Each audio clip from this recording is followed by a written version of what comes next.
Lagos. Greetings, wonderful community, and welcome to another edition of your favorite female-centric program, UpyouwithEzinne. How are you all doing? My favorite question to you every day. I really like to know how you're doing. I hope everyone is good today, bright and cheery. Yeah, so today we're all about cultivating and growing our passions, whether it's writing, painting, cooking, or anything in between. Don't let your dreams slip away. That's the message that we are preaching today on the show. So it's okay and all right. We're encouraging you to take the time to discover what it is that makes you come alive and pursue it with all your heart.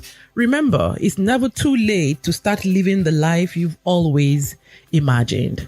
It's our hour on radio, and I'm here to keep you company wherever you may be. So let's do this, my beautiful people. Finding self, finding purpose. My name is Ezinne Kufrekanem, and I'm your host.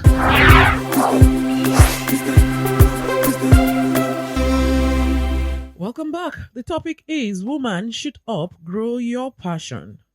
What is passion?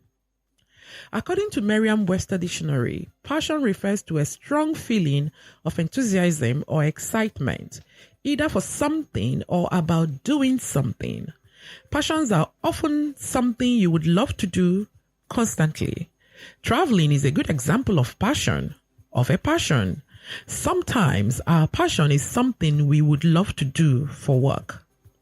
Another definition has it that passion is an activity or field that motivates you, inspires you, and aligns with your personal values. Developing your passion can help guide you both personally and professionally. Pursuing a career you're passionate about helps one engage more meaningfully with work and feel a greater sense of professionalism or professional fulfillment. First, how do you identify your passion before we get to cultivating and growing them?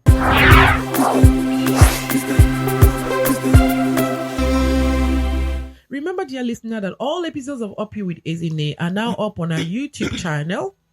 Please go catch up, take the nuggets you need to run for your dreams and life. Subscribe and leave us a comment. It will help us to serve you better. Remember, it's all about you. As usual, we're streaming on Instagram at UpyouwithEzinne and at radiogarden.com. Keep it locked on Up You with Ezinne. Let's learn together.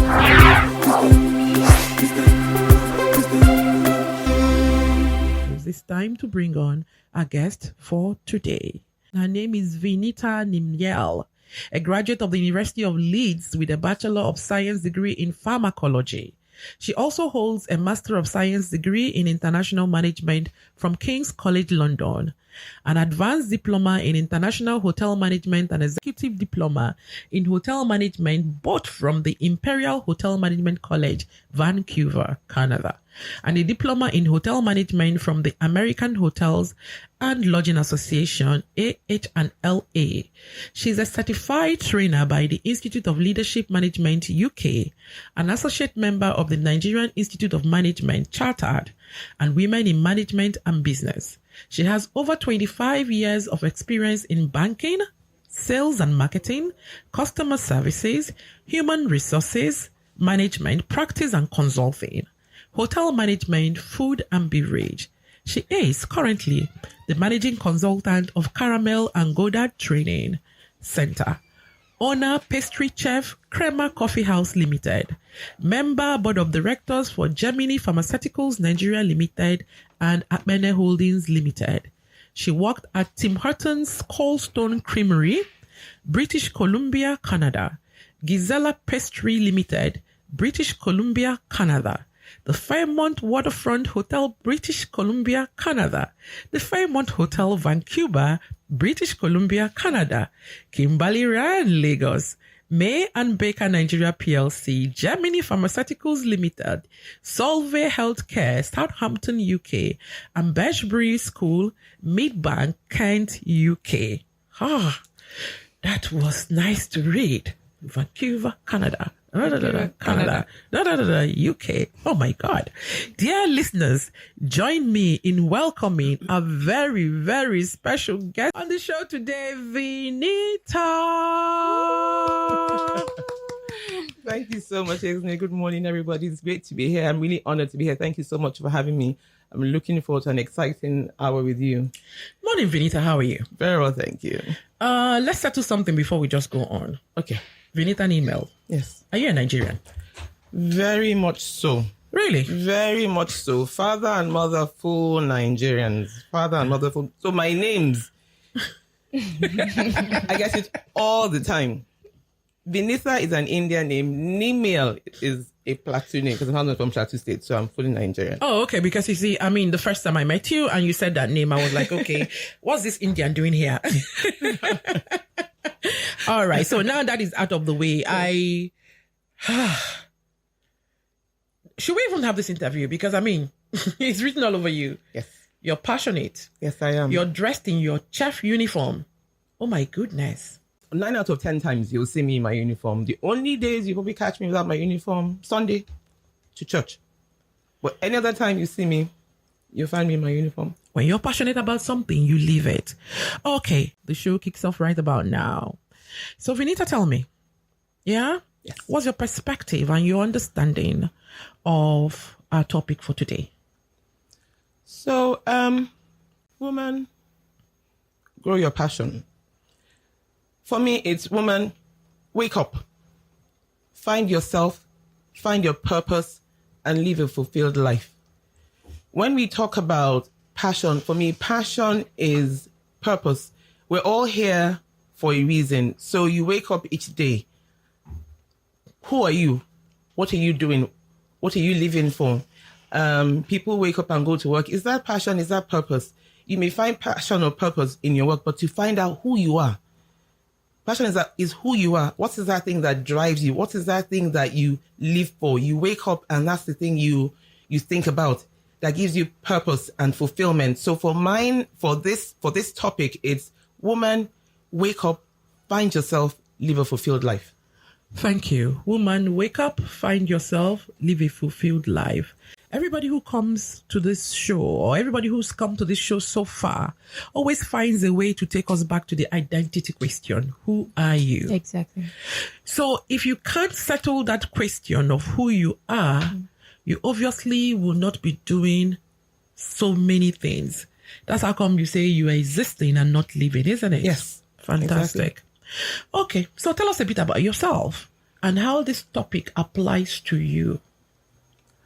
For me, okay, I'll tell you. So currently, I'm a pastry chef and owner of a cafe. But prior to this, I had set up a firm in a management training firm.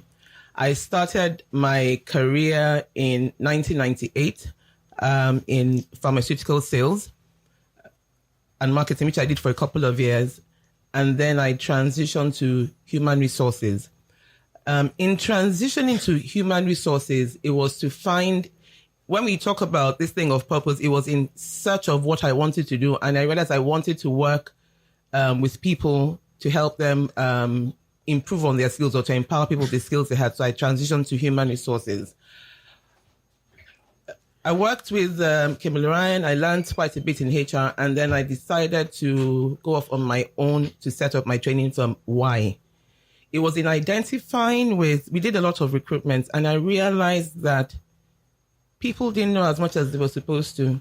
The first training I had received in my first job had carried me through most parts of my career. So I found that people who had even worked even for more years than I had didn't have even the skills that they needed for the level they were at. So there was that passion now. Now you call it passion. At the time, I didn't identify it as a passion. There was that need to help people improve on their skills. So I set up my training firm, which is where Carmel and Goddard comes in. During that period, I had the privilege to work with different companies across different industries. Two major projects I worked on within the hospitality industry. I think that was where I think the fire for me was lit in hotel management. Nothing to do with food at the time though. And then I went back to school to study hotel management. It was in that period that I would say my interest and passion for food was awakened to where I am today as Prema. Thank you very much for that detailing, because what I hear is I was doing this and that, and in the course of this and that, I found that my interests were running in this way. And it ran so deep that I decided to put knowledge behind it. I went back to school and got knowledge, behind what my interests at that time were. Thank you. From your profile, one can see that you schooled and lived abroad for a long time. I was enjoying reading it. I didn't want it to stop, but we had to talk to Nigeria, so I had to stop. When did you return, and why did you return? Because everybody's buying. Well, I would say I had 2 periods in my life I lived abroad. When I did my A-levels, my degree, master's, and then I worked for a bit. Then I came back in 2000. Prior to that, while I was doing my A-levels, I always used to say to a friend of mine, the only thing I want to do in England is get my degree, get my master's, work, and then buy property. I didn't realize that I was, setting goals for myself. It was just something I was saying. So at the end of each year, I would think, so what do I want to do? And okay, you need to find a job. What do I want to do? You need to invest in property. What do I want to do? So in 1999, in trying to set my goals for 2000, I couldn't see anything else I wanted to achieve in England. So I moved back home because I felt for that season of my life was done. I was time to transition. So I moved back to Nigeria to do my NYC. Years went by. I built my career in working in different companies. Come 2012, when I talked about improving on my skills, where the interest in hotel management came up, was when I went to Canada. However, I didn't shut down my business. I knew I was coming back. And people thought, oh, you're just saying you will go, you won't come back. But I did. 4.5 years later, and many people would ask, why did you come back?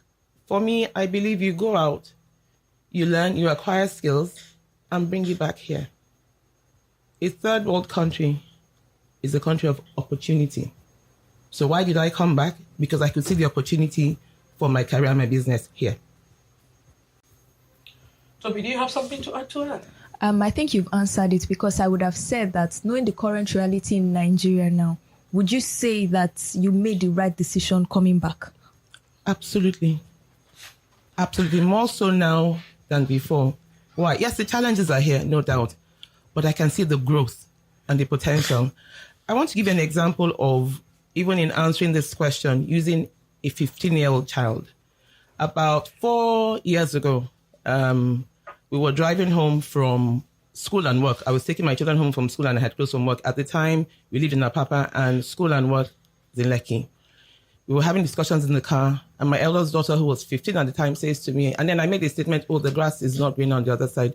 And she said, Mommy, no, the grass is green on the other side. So I thought, fine, I was ready for one heated argument, because I thought she would say, oh, in Canada, we didn't do. And this child said to me, Mommy, we couldn't do this bakery in Canada, but we're doing it here in Nigeria.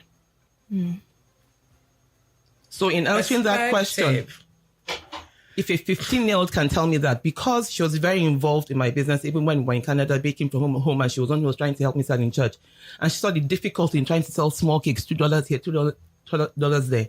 We come back home, we start from my mother's garage, we get this first event, get that second event, and she could see the growth in such a short time. That's what a 15-year-old said to me. So in answering that question, it's from that statement. Perspective. I like that a lot.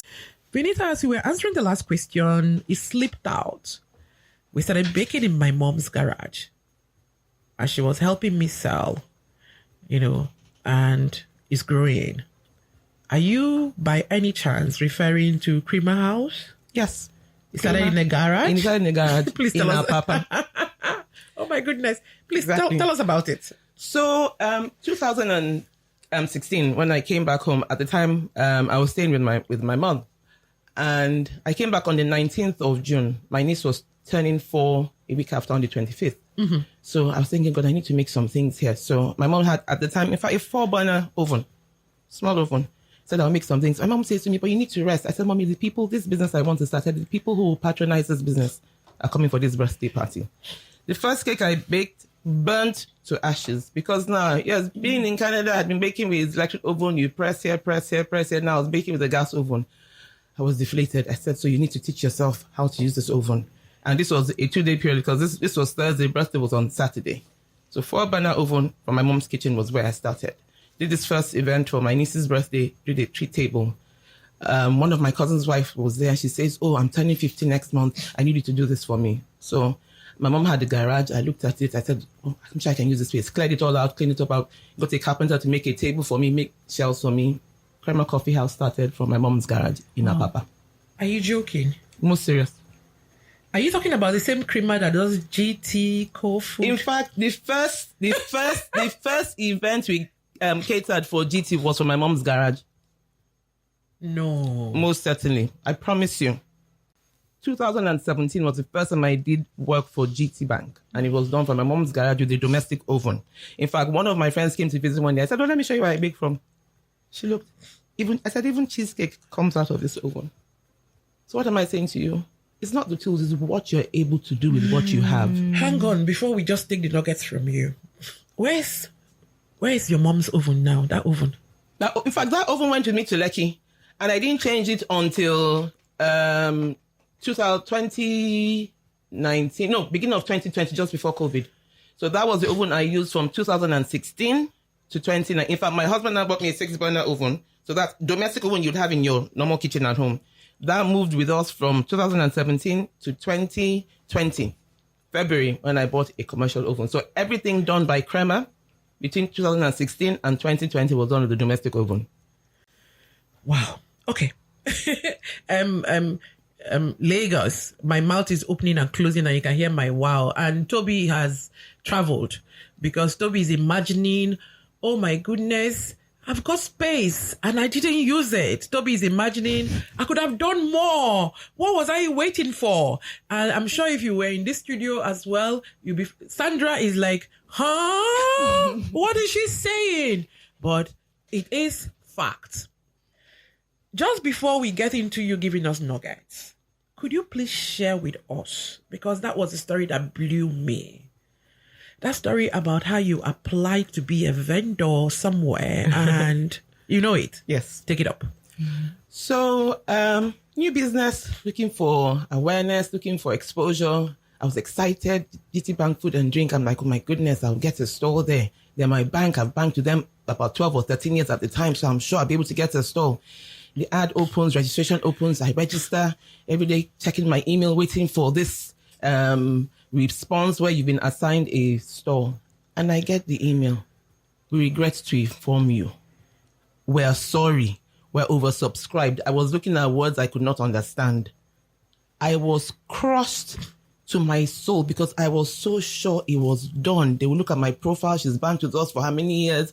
She has personal accounts. None of that. What do I do? I wrote an email back. So my background, HR, we write. So I responded. I looked at the email. I said, well, where did they send this email to? Whatever. I looked at the email. I wrote, and I said that somebody had said that the MD reads all his emails. So I looked at the format of the email address. I said, you know what, it won't be his first name dot last name. I just whatever, I copied him, whatever. I wrote that I would like you to explain to me how the stores were allocated. I've banked with you for so many years. I thought my bank will support my small business and all of that. So I entered an email and I sent it. I called my older sister and I said to her, when I'm big, they will look for me. They will look for me. She says, in fact, even now, they will look for you even now. You know, this support system, absolutely fantastic. We got off the phone. Tuesday, I get a phone call. Hello, my name is so-and-so. I'm calling from GT Bank. Like, okay. And she says, we would like you to cater for us on Saturday and Sunday. I said, yes, I already applied for a store, but you said no, so you didn't refuse. She said, no, I'm not talking about the store. That we're going to pay you to provide desserts for our VIP guests for Saturday and Sunday. I was dumbfounded. Did you get that? So she got a no, you can't exhibit. We're not giving you a stall. And then she picked up her keyboard and typed a letter. And she got something even better. We're going to pay you to cater for VIP. If you're listening to us out there today, wherever you got that no from, sit down right now on your system and write a mail very confidently and say, could you kindly explain to me how and why I didn't qualify? The thing with us is that when we get the no, We now accept the no. We feel that, okay, for them to have said a no, we do not qualify. So we don't even say, why didn't we qualify? How come we didn't qualify? Just by taking that step to say, can you tell me how? Why not? She got a better offer. Yes. I applaud you. Thank you. Like I applauded you the first day I heard this story. I applaud you again. Go on, please. You see, but having said that, Oh, yeah. thank you. But having said that, opportunity must meet preparedness. So in as much as they said, come, but was I able to deliver? So for me, that was also now a test. So the opportunity now has now come. What are you going to do with it? You know, so it's now about putting your best foot forward. Did all we needed to do. And in fact, it was such a busy weekend because now I had also now accepted another contract for a 40th birthday. So between that Saturday and Sunday, I had to make desserts for 620 people. Because what they had said to me was to cater for 200 people Saturday and Sunday, and I had another 40th birthday for 220 people. So the test now starts. I was baking from Friday into Saturday morning. I didn't sleep. Finished now, took a shower. Had put a team together to go ahead and set up at the 2 events we had. And took a shower, went to the GT Bank one. I was there till 7. I talked again about support system. My sister came. I said to her, I need to run to my second event, please. Watch my staff while they pack up and all. Did that. Ran to my second event, which was start for 9 p.m. We finished at 1 a.m. Drove my staff from Lekki to Apapa, back to our garage where we bake from, where we were baking from at the time. Back to Apapa. Slept, woke up. And you had just catered at 2 international events. Yes. Oh my goodness. And then there was now still Sunday. So slept, woke up, and of course you still have to prep for Sunday, things you need for for Sunday. Did that and went off. Was it hard? Was it tiring? Yes. A little bit dangerous because I know, in fact, on my way back, I was trying so hard to stay awake because I was also driving myself, no driver. So trying to stay awake, and I had people in the car with me. If I drove past the gate and then I drove back because I missed the house, that's how tired I was. You blink and think it's a short blink and think, oh my God, it's a long blink, you know. But one night of sleep, I woke up refreshed and you hit the road. And this is what we call passion. The ability to keep doing what you love doing, even if the circumstances are strenuous. Yes. And, you know, I'm sure you're familiar with this phrase that passion is not enough.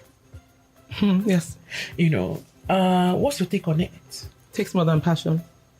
It takes resilience. Mostly in our environment, it takes determination.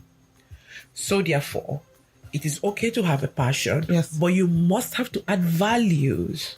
Is that what you're saying? Yes, you have to add values to it. Yes. To your passion. Yes. And some of those values are what?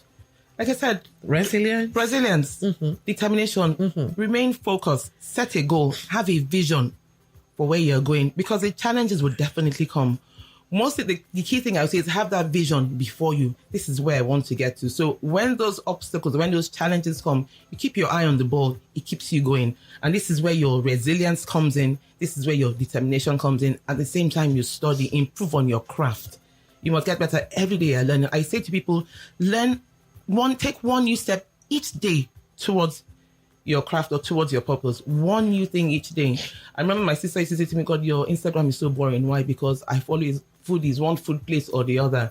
Then my children complain at home. I watch Food Network. No matter how tired I am at the end of the day, that's one way of relaxing. I watch Food Network work. And why? Because what I find is that you're taking in things. I've found myself doing a cake and I will get stuck. Then I will remember something I saw. Mm-hmm. My first naked cake I made for what did you call it? Naked cake. Okay. I'll tell you that. It was for a client's mother. It was for Valentine's Day. I was baking midnight. I ran out of cream. I had nothing else to make icing. The cake was due in the morning because I'll deliver in a papa before I head off to Lekki. So there was no time to say I'll go and buy something else. I remembered seeing a naked cake either online or somewhere. So now since I didn't have enough icing to cover the cake, I did a naked cake and did decoration on the top. This had come from knowledge I had seen gained somewhere else. It came in my time. That was not my intention. And today our signature cakes are naked cakes. You know how they say that every mistake in London is what? Is designer somewhere else, eh? So it was good that your cream ran out that day because it's become signature for you. Amazing stuff. Yes. Amazing stuff. So how long has it been? In Crema, 7 years. I started June 2016. Now we're in 2023. How has business been? It's famed that Nigerians are sweet tooths. Are we eating enough to keep business going good? We have a call. Hold it there. Good morning, UpyouwithEzinne. Who is calling and where are you calling from? Good morning. My name is Kofa. I'm calling from Apapa. I think I know who you are. Somebody is giving us expo here. Okay. Yes, go ahead, sir. For me, I've been following the show since it started. I am quite excited and elated to see that someone of her pedigree can actually go out there, come back, and try to give back in a way to develop the younger ones. It shows that there's hope. Not all Japa syndrome ends in the way we think in Nigeria. Yeah. I want to keep applauding her, and my question to her is, what's the next step for Crema? Thank you very much. So answer that question before I do the reveal. Okay. So the next step for Crema, like I said, every day we're trying to refine our skills. So I'm at the point where I want to refine the service that we provide and then even go beyond the desserts that we do. Right now we're known for desserts for events, and then we have a cafe. What I'm looking to develop Crema to be more of a diner, because now we would only have people coming for sandwiches and salads and things like that, but we want to now move into do more food, but food for comfort food, not maybe we would say a regular jollof rice and stuff like that. No, but just to make it Crema with a twist, so you can come and have a proper meal. And then we're currently working on also opening a lounge. So there are interesting things in line for Crema. So there's growth that is coming. Thank you very much. I actually like that Crema with a twist. Maybe something will come out from that. And Lagos, that was her husband putting her on the spot. I love this kind of husbands. Great support. And then he now puts you there. So tell them what you want to really be doing. And it's also amazing. When you talk about, you were talking about good support system, yes, and you were just mentioning just your sister. This is the real support system. Yes. Thank you, sir, for calling us. Thank you very much. So we go on. Oh, you're still on the line. Thank you. God bless you, sir. Okay, now we know why you glow. We know why the desserts are really tasty. No, you guys, you need to go. Everybody needs to get to Crema and experience what we're talking about here. Yeah. So I know you're passionate about women. I know you're passionate about Nigeria. Yeah. Otherwise, you won't be here. So and from everything you've been telling us since you got on this show, it shows that it's possible to have multiple passions. Yes. So tell us now, where do you want to see the Nigerian woman grow most? From your interactions with Nigerian women, in what areas do you wish to see us grow most? I think it's to dare to take the step. Because a lot of times you talk about limitations. The woman can't do this, the woman can't do that. And yes, it may be more challenging because we have to balance home with it, but it's just for us. But I will tell you, but first of all, the Nigerian woman, we're doing a lot. There's a lot of growth. There are lots of women's groups empowering one another. There's so much more. But more that I want to see even for the different groups that we have is telling them how to. I saw a post or somebody put either on Twitter or on Instagram saying all these motivational speakers, I'm tired of hearing them. You tell us, yes, you can do, yes, you can do, yes, you can do. Tell us how to. So it's for us to now, where women should go to, now to each one teach one. Tell them the how to. I want to give an example of a message I received yesterday. A couple of months ago, a young lady walked into the cafe. Now, none of them come in because we have a beauty school on our street. So I always try to engage them. So after your course, what do you intend to do and all of that? So this lady I was talking to in particular was talking about what she wants to do. She actually just wants to make cosmetics, not necessarily be a makeup artist and all. So, and then and she wants to have a spa, but she would have the space, but she doesn't have the space and all. So I said, why don't you start a mobile spa first? Oh, I don't drive. No, I can't drive. So, and even from talking to her, so it wasn't because they didn't have a car. So I said, so why? Oh no, I'm afraid. I'm not driving. I'm not sure. So I said to her, it gives you freedom. You have a small baby. There are things that you can do. You can start a mobile spa. So even if you don't have the space, you can now raise funds to now rent your space and all. So we talked a bit, whatever. And she's like, oh, I'm so encouraged. Thank you so much. I'll keep in touch. What's your number? I didn't really think she'll keep in touch, but I gave her my number. She sent me a message that day. Thank you. It was really nice talking to you. Yesterday, I received a message as I got to work that just totally made what we're doing worthwhile. And I just want to read what she said to me.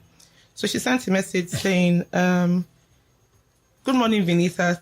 I wanted to thank you again. I'm now driving short distances to build courage, and then I can start mobile spa services for a select few. Oh, wow. I'm also opening up a space in my cosmetic lab. Thank you so much for encouraging me the other day at your coffee house. I'll be by soon enough for my cup of coffee, and I'll drive myself.